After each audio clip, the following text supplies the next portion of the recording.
الايجنتيف ده عباره عن ايه؟ هم يعتبر كده بالبلدي تيمين، كل تيم فيه 9 بني ادمين او فيه 9 ايجنت، 9 شغالين باك اند بيحضروا الشغل، و9 شغالين فرونت اند بياخدوا الشغل اللي اتحضر ده يعملوا له البريزنتنج بتاعه عشان يسلموك انت التقرير. تمام؟ ده عباره عن ايه؟ ده كده مثال الاول للباترنز بتاعت الايجنت او انواعها. في نوع النتورك في طريقتين. الطريقه الاولانيه ان في ايجنت هيد بيبعت التاسكايه لكل واحد، وكل واحد بيخلص تاسكايته وبيبعتها للهيد، والهيد بيديك الرد في الاخر. تمام؟ وده الايجنت. في نوع تاني من الايجنت برضو بيشتغل في نفس الوقت، يعني هي نفس التاسكايه بعتها للاثنين وشاف النتيجه من الاثنين وبعدين اخدها فكر فيها وطلع لك الاوتبوت. يعني مثلا واحد بيحلل وواحد بيطلع كونتنت، فياخد التحليل بتاع ده والكونتنت بتاع ده ويطلع لك بلان. بعد كده الانواع الثانيه السكوينت، ده بيبقى واحد بيسلم واحد.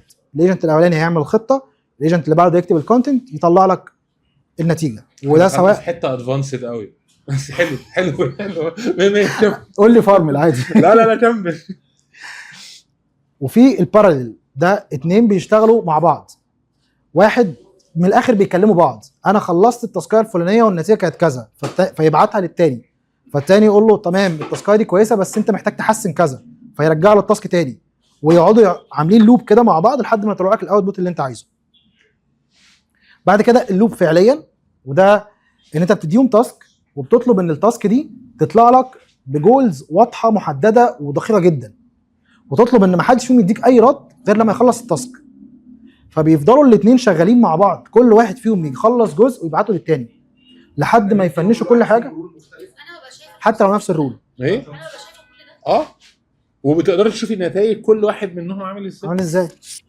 انت تقدري كنترولي كل واحد فعلا شغال ازاي وبيعمل ايه. يعني الحته بتاعت اللوب ديت انت ممكن تحط لهم معايير معينه، هو مش هيخرجوا من اللوب بتاعتهم الا لما يوصلوا للمعايير دي، معايير جوده معينه انت عايزاها، سواء بقى في قطع ممكن يكون بوست سوشيال ميديا، انت عايزه بوست سوشيال ميديا بمعايير معينه، هو هيقعدوا هما الاثنين يبرين ستورم ويكتبوا مع بعض انت لو عايزه تخشي تشوفي كل النتيجه منهم وايه اللي بيفيل، ممكن دي فيل اللي هو لسه ما مش مطابقه للمعايير، لحد ما تلاقي واحده سكسس هي دي اللي هتلاقيها بعتت لك. يعني فين سواء شايفاها او عامله لها رن للنود وسايبها وشغال مع نفسه. انت عايزه تشوفي، عايزه تشوفي كل الافكار بتاعتهم تقدري تشوفيها، عايزه تستني النتيجه وما تشغليش دماغك، بس برضو كونوا حذرين، الحاجات دي بتكلف فلوس. في كل مره بترن يعني على واحد والتاني وبترجع تلف تاني تكلم واحد والتاني، انت بتكلمي الاي بي اي بتاعت اوبن اي اي، بتاعت ديب سيك، بتاعت جوجل، ايا كان الموديل اللي هتستخدموه، وكل ده بفلوس. هقول لكم ان شاء الله في الاخر كده الموديل الفري اللي انت ممكن تجربوا فيها كل المعمعه دي لحد ما توصلوا البروتوتايب بتاعكم، وبعدين تحطوه على موديل جاهز وتوصلوه على طول على اي بي اي. في بعد كده الراوتر، والراوتر ده بيبقى متقسم، فالجزء ده بيبقى فيه تيم والجزء ده بيبقى فيه تيم، ده ليه هيد وده ليه هيد، ده بيخلص التاسكات بتاعته وبعدين بيطلع التاسكات دي تطلع من عنده تروح عند التيم التاني يبدا يشتغل فيها وبعدين يطلع ده في الاوتبوت. تمام؟